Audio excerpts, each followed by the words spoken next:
if you think about it, right, the telephone should have been invented second, and the iPad should have been invented first. Because the iPad is a natural extension, and the iPhone, which I have, and text messaging, which we've been talking about, is a natural extension of telegraphy, right? Once you have the telegraph, we both share the Canadian right, by the way, but we'll come back to that, once you have a telegraph, it's a very natural thing then to have a handheld telegraph, in which you can communicate abbreviated information in language. Now, imagine that had been the gold standard in 1900, as it should have been by the general laws of technological evolution. And then imagine that Steve Jobs had invented the telephone and the phone call 6 weeks ago.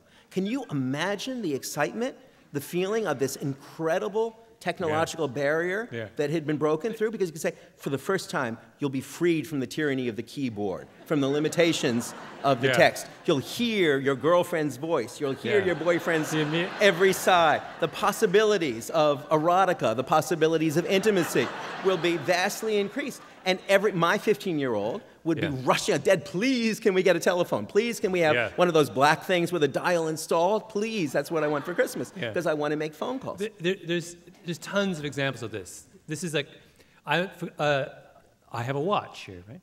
It's a wind-up. Now, why do I have a wind-up watch, a mechanical watch?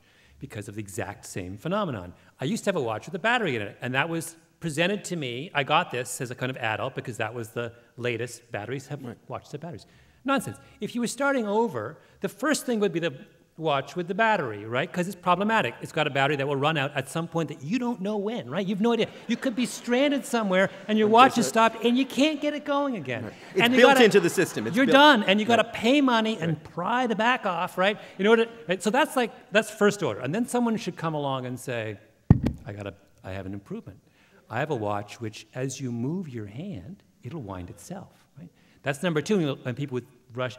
And then and then you would say, but there's a problem there. If I put my watch down for too long, it won't stop. Having dinner. And then the third round is, I got a watch where I got a little thing on the side, and all you have to do takes you 10 seconds a day, and you're free of every constraint. It's completely backwards. Right? So the only reason people buy, and the same thing with, I've often argued the same thing with, I would say that the newspaper is also at the end of, you start out with the iPad, right? You got to plug it in. It's got a battery. Newspaper. I mean, I give it to you. It weighs almost nothing. You take it anywhere. Go into the bathroom with it. Go into the with it. You can and when you're done, you just pitch it and see. I mean, you just walk away. No commitment. No, it's like, what's better?